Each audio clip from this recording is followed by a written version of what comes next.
Hello everyone, welcome back to my channel and welcome back to my ভিডিওটা যদিও অনেক দিনের তৈরি করা ছিল, কিন্তু আমি পোস্ট করতে পারছিলাম না, টাইমের অভাব। আর অলসতা তো আমার বরাবরই আছে ভিডিও পোস্ট করা নিয়ে। ক্যামেরা হাতে নিয়ে ভিডিও করতে একটুও আলসেমি করি না, কিন্তু ভিডিওটাকে পোস্ট করতে আলসেমি করি। তাও ভেবেছিলাম এই ভিডিওগুলো পোস্ট করব কি করব না, তারপর আবার ভাবলাম না করলে যদি গ্যালারি থেকে মিস হয়ে যায় তাহলে অনেক স্মৃতি হারিয়ে যাবে। আর ফেসবুক বলো, ইউটিউব বলো, আমার এমন একটা প্ল্যাটফর্ম যেখানে আমি খুব শান্তি পাই, যাতে আমার সারা জীবনের জন্য ভিডিওগুলোকে আমি পরবর্তীতে দেখতে পারি। একটা সেফ জোন মনে করি। তারপরেও জানি না ভবিষ্যৎকালে ইউটিউব ফেসবুক কিছু হবে কি না। যেমন আগে একটা টিকটক চ্যানেল চালাতাম, তখন অনেক সাবস্ক্রাইবার হয়েছিল, সেই চ্যানেলে অনেক ভিডিও পোস্ট করেছিলাম।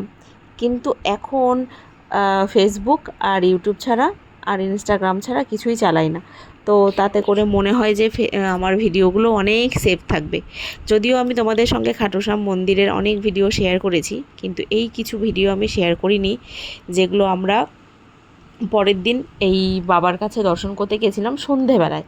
কারণ আমরা সন্ধে আরতিটা দেখিনি, সন্ধেবেলায় যে খুব সুন্দর করে আরতি হয় সেই আরতিটা দেখিনি, তাই আমরা সন্ধ্যা বলতে আমরা দুপুরবেলায় চলে গেছিলাম মন্দিরে, নইলে ভিড় বেশি হয়ে গেলে গেট বন্ধ করে দেয়।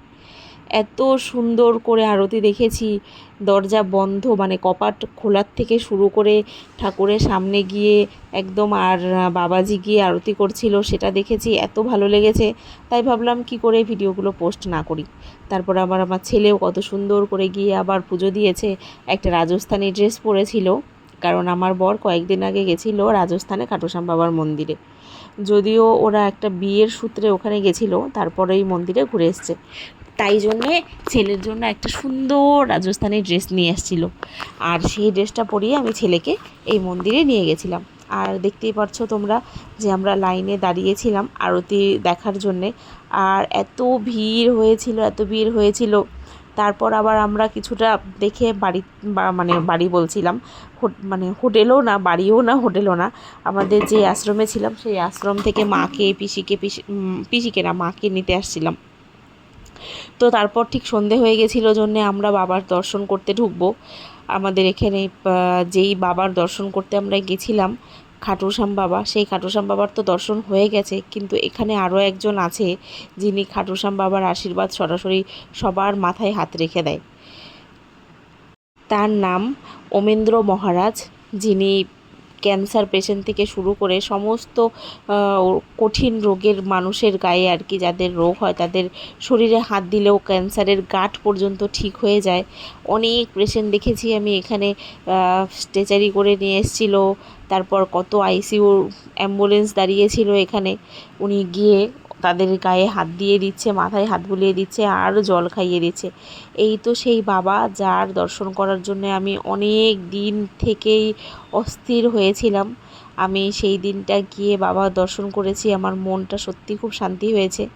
আগের দিন তো খাটুশ্যাম বাবার দর্শন করেছিলাম, কিন্তু সেই দিন এই বাবার দর্শন করতে পারিনি। পরের দিন সন্ধেবেলায় আমরা এই বাবার দর্শন করতে গিয়েছিলাম, খুব ভালো লেগেছিল। আমার মা ভাই এর আগে ঢুকেছিল, যদিও বাবা সেরমভাবে মানে প্রত্যেকজনকে টাইম দিতে পারে না, কারণ এখানে অনেক ভিড় থাকে। কিন্তু আমরা ঠিক শান্তি মতনই, মানে যতটুকু টাইম ছিলাম মন ভরেছে। এই মহারাজজির দর্শন পেয়ে আমার মনটা সত্যি খুব শান্তি হয়েছিল, কারণ ওনাকে ইনস্টাগ্রামে আমি এত দিন থেকে দেখছিলাম, সমস্ত ভিডিও ওনার দেখি, মনটা খুব টেনেছিল ওখানে যাওয়ার জন্যে। কিন্তু এত হট করে যে আমি চলে যাব সত্যিই বুঝতে পারিনি, মানে আমার নিজের ওপরে নিজের কোনো বিশ্বাস ছিল না, আমি যে সত্যি আমি ভাবছি আর হুট করে চলে যাব, সেটা সত্যিই হয়েছে। ওমেন্দ্র মহারাজজির আশীর্বাদে অনেক অনেক মানুষ সত্যি সুস্থ জীবনযাপন করছে, ক্যান্সারের পেশেন্ট পর্যন্ত ভালো হয়েছে। কারণ আমি ওখানে গিয়ে সাক্ষাতে কথা বলেছি, যাদের যাদের সঙ্গে আমি কথা বলেছি তারা আমাকে বলেছে এখানে গেলে অনেক কিছু হয়। আমারও বিশ্বাস, গেলে যাদের অসুবিধা আছে, যাদের কোনো রোগ নিয়ে অনেক দিন থেকে ভুগছো, সমাধান হচ্ছে না, তারা মনের বিশ্বাস নিয়ে একবার এখানে যেতে পারো, সব কিছুই ঠিক হয়ে যাবে আমার যতদূর মনে হয়। ঠিক আমরাও চলে গেছিলাম, জানি না কত দূর কি ঠিক হবে আমার, কিন্তু বিশ্বাস আছে যে সব কিছু ঠিক হয়ে যাবে। তারপর এখানে দেখতেই পাচ্ছো অনেকে দণ্ডি কেটে পর্যন্ত বাবার কাছে দেখা করতে যাচ্ছে। আর এই বাবার এত মিষ্টি দেখতে, এত মিষ্টি, এত হাসি খুশি, মুখটা দেখলেই মন শান্তি হয়ে যায়। সব শেষে কথা বলতে বলতে দেখতে পারলে আমরা ওখান থেকে আবার ট্রেনেও চড়ে রওনা দিয়ে দিলাম বাড়ির পথে। ছেলেটার শরীর রাত্রিবেলায় খুব খারাপ হয়েছিল, তাই আমি আর কোনো ভিডিও সেরমভাবে ঠিকঠাক করতে পারিনি। এত শরীর খারাপ করেছিল যে ছেলেটাকে নিয়ে কি করে ট্রেনে আসবো সেটাই চিন্তা করছিলাম।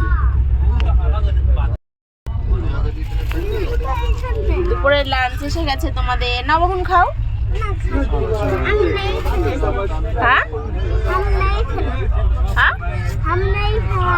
हम नहीं खाना मुझे नहीं खाना, मुझे नहीं खाना है, हम नहीं खाना। তারপর তাদের ট্রেনেই খাওয়া দাওয়া হয়ে গেছে, একটু বিশ্রাম নিচ্ছিল।